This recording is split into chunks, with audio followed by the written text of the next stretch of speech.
Seu mecânico já pode ter comido seu dinheiro sem precisão. Olha, vocês estão vendo? Galera, folga na biela. Se liga aqui, ó. Mostra aqui bem pertinho, ó. A maioria dos mecânicos tem alguns que querem engolobar o dinheiro. Aí diz que essa folga aqui, ó, a biela tá ruim, ó. Mas não, galera, biela, ela só tá ruim se tiver a folga assim, ó. Escuta aí, ó. Ó. Oxe, lá ele, lá quem? Que negócio é esse, bicho? O barulhinho, ó, subindo e descendo, né, ó. Tá vendo? Ó. Isso aqui, ó. Ah, agora sim, hein? Porque essa lateral, galera, claro, se for excessiva, ela tá ruim, galera. Mas toda biela, ela tem folga aqui na lateral, olha, ó.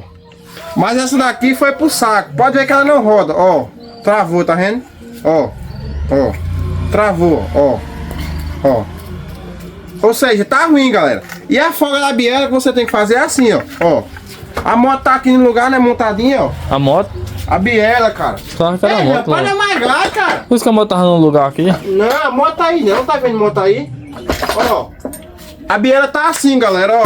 Dessa forma aqui, ó.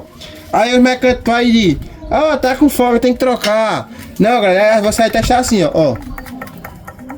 Ou senão dá uma pancadinha aqui, ó.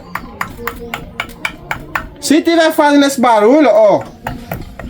Tá pedindo uma nova, né? Tá pedindo a nova, exatamente. Fica aí com essa dica, viu, galera? Valeu!